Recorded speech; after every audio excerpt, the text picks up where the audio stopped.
কি সাহস ওদের! একবার চিন্তা করুন তো, যে বয়সে আপনি আমি হয়তো রাতের বেলা একা বাহির হতাম না, অথবা গোসল করতেও ভয় পেতাম, হয়তো সাঁতারই জানতাম না, কিন্তু এই বয়সে তারা 40 থেকে 50 হাত উপর থেকে লাফ দেয় পানিতে, তাও যেমন তেমন নদীতে নয়, সুরমা নদীতে।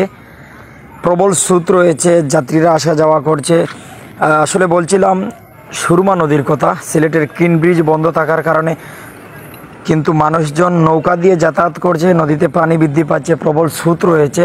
আশেপাশের শ্রমজীবী মানুষেরা যারা রয়েছেন, তাদের সন্তানেরা দিনের বেলা হয়তো অনেকে খয়রাত করে, কেউ বা বেলেট নিয়ে পকেট মারার চিন্তা করে, কেউ ডেন্ডির খুঁজে।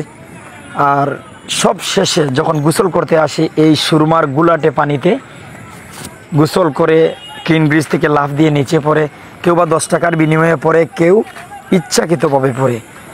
এ হচ্ছে সুরমার নদীর ক্রিন ব্রিজের চিত্র। আর এখানে অনেক মানুষ ভিড় করছেন, কেউ বা এখানে বসে শীতল বাতাস উপভোগ করছেন, কেউ খেওয়া পারাপারের দৃশ্য দীর্ঘদিন দেখেননি, এখন দেখছেন। আবার কেউ এমনও আছেন যে নদীর ওপার যাবেন, ভাবছেন যে যখন যে নৌকায় যাত্রীরা কম থাকবে সেই নৌকায় উঠবেন, এ পরিস্থিতি। তো আসলে এখন দেখতে পাচ্ছেন যে নদীতে প্রবল স্রোত রয়েছে, নৌকাটি উজানে আসছে। আসলে প্রবল স্রোত থাকার কারণে কিন্তু যখন উজানে আসে তখন ইঞ্জিনের শক্তি বাড়িয়ে দিতে হয়।